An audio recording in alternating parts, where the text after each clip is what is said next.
I'm a right-handed batter, so that's my lead eye. That's right. And the doctor wouldn't clear me. That's how my track career started in high school. Wow. So instead of me just sulking around and not playing baseball, because I was sad that I couldn't play baseball, right, but I still wanted to do something, I got on the track team and I started running track. And it's amazing because of when you put your foot forward and you start walking where God wants you to go. Yeah. I never threw the discus a day in my life. And I placed in third in the MSA championships, throwing the disc. Like of all the kids in the city, I was the third place finisher throwing the disc. And that's one of my proudest moments in high school sports. Even more so of being a great football player, but that track accomplishment was a really hard-earned accomplishment that allowed me to be able to do what I needed to do on the track and field and contribute to my championship team, because we won the championship my 11th and my 12th grade year in track also. And so I can never forget that moment because it was a lot of hard work and you had a lot of practice with throwing the disc and your form had to be perfect. Discipline. And to come in third place, as many discus throwers as there were in all those meets that we went to, and to be the third best discus thrower in the city of Baltimore my senior year, like that was a great accomplishment. I notice a lot of athletes, they run track, ones that play football, some that play baseball. How does track and field illuminate other sports? Oh, track is the true equalizer. Track is actually way harder than football. Like we would run 3 miles for a warm up, and then we would run sprints. And then we would run the cool off. I'm like, this is a lot of running. That's right. Just for one race that might last 15 to 20 seconds. You know, like I ran the 200. That race is a 20-second race. But for the amount of training you had to do to run that race, I'm like, man, I'm like, once I realized how, and then track teaches you how to breathe and relax when you're in a stride. And so like, I would use that in the football game. Like I'm relaxing when I'm accelerating, because I had this training from track. And so they go hand in hand, but track is truly, football is more physically like grueling on your body, but track takes a lot of dedication to be able to run at a high level for a long period of time. And do some of the athletes that you take care of, some of your clients, do they run track with their sports? So yeah, absolutely. Almost all the football players ran track. Right. Because they go hand in hand. And some of the basketball players run track because they run cross country to get ready for the basketball season. Your wind track builds up your lung and your lung capacity and your wind. And so a lot of basketball players, they run cross country because that's a 3-mile race. Wow. And so if you get used to running for a long distance, you usually don't get tired running up and down a 94-foot court. So the track helps a lot with that. I was watching, I used to enjoy watching Rip Hamilton of the Detroit Pistons. And a lot of people didn't realize he ran 10 miles a day. When Detroit went on that run with Chauncey Billups, I noticed how they couldn't keep up with him. And he even had his free throw percentage was up at 90%. So coming through high school, Frank, what prompted you to go to college? Did you always have college in your mind? You know, at what point did you decide that, okay, I'm going to go ahead and I'm going to college and I'm going to take my education to a further level? 10th grade for sure. My dad was so strict with school. He was so strict. Fatherhood. Oh my God. He was like, if you don't get a B, then you can't play. And then he didn't let me play my 9th grade year. So I had to sit out my 9th grade year in football. And I'm watching all my friends, because again, we lost one time while we were in high school.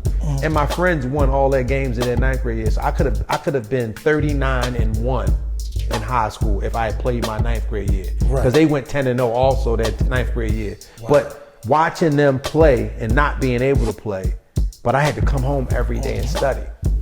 And so that helped me a lot at Poly, because the work level was very rigorous at Poly. And you would have to study 2 hours a night. And so my dad's theory was, if he gets it right his 9th grade year, he should be ready by his 10th grade year. And it's crazy. I still have the weights that he brought me going into my 10th grade year.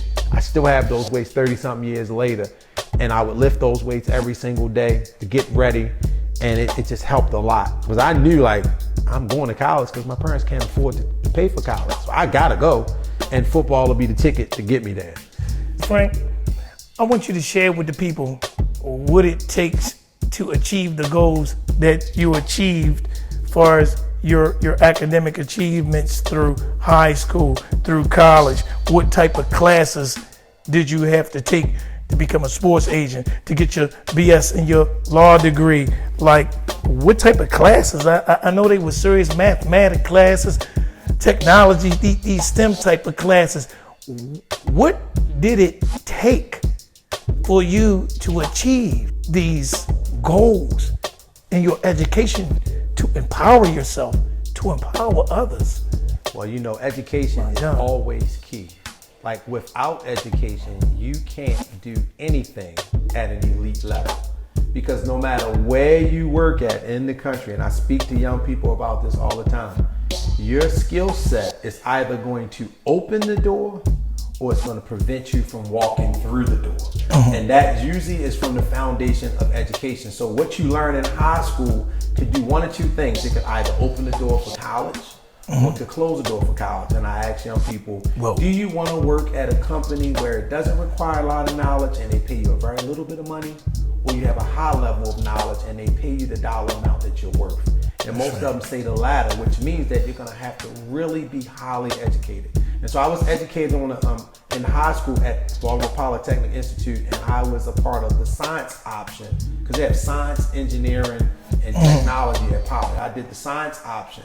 And then when I went to Morgan State University, I was had a BS in mathematics. And so I took a lot of math classes to carry over to get my mathematics degree at Morgan. And a lot of the classes in math really helped me today as an agent because, you know, math works on your analytical skills and how you think and how you prepare. And so though you may be taking a class that are dealing with formulas, it's not just about the formulas. It's about preparing your mind to think a certain way so that when you're challenged with a situation, you know how to think your way through that situation from the beginning to the end. And Morgan prepared me for that. You know, Morgan always challenged you to be the best student you could possibly be and always know your information better than anyone else. Because if you're the best at what you do, then you can work at the highest level. And I learned that at Morgan State University. And then after I finished Morgan, you know, I went on and I became a school teacher. And little did I know that being a school teacher was helping me to become an agent. The first high school where I worked was a 5-star high school for basketball. They were actually ranked nationally by USA Today, top 10 team. And they had 3 or 4 5-star athletes on this team who were earmarked to go to the NBA. But they had one issue. They weren't trained in academia. And they couldn't pass the SAT. And I helped them pass the SAT. And their parents were so happy because their sons were able to get this large scholarship to these major universities. And they asked me to work with their sons. And here it is, I'm a math teacher working with their sons, but former college athlete working with their sons. I'm thinking like, I'm just gonna help this kid because I would want somebody to do that for my child. That's right. But their moms asked me to stay with their sons. And I'm like, well, what does that mean? And so I started researching about, well, what does an agent do? And I had a dream that I was actually gonna be the kid's agent, but I didn't have a clue about what an agent does. And I looked it up. And I applied to be an agent to the NFL and the NBA. I didn't get the NFL license right away the first year that I tried in 2003. But as soon as I filled out the paperwork for the NBA, they sent me a license. I'm like, wait a minute. I'm a school teacher. How did I get my license to be an NBA agent? Look at God. And he's opening doors, and he really wanted me to be an agent. It's on the NBA side. And then the following year, like I said, I got the NFL license so I got both of them in 2004. And I'm like, man, what do you do now? Okay. Because I didn't have any experience, but what do you do now? So I tried to work with different agencies, and nobody would hire me. Because they looked at me as if I was the competition. Because when you live in this Baltimore metropolitan area, Baltimore is known for high-level athletes. People from all over the country that are agents come here to try to recruit athletes. You got guys like Kevin Durant, comes from this Central Maryland area. That's right. Carmelo Anthony was born and raised in this area. You got guys like Josh Selby and Will Barton and Rudy Gay. The list is long. Sam Cassell. You got David Wingate, the older guys. Reggie Williams. That's you got right. Reggie Lewis. Like all these guys. Marvin Webster. Like the list is long. Yes, it is. For guys from this area that really can play basketball at a high level. And so having that license and being in this area and being around, like, cause I actually got my license the year after Carmelo got drafted.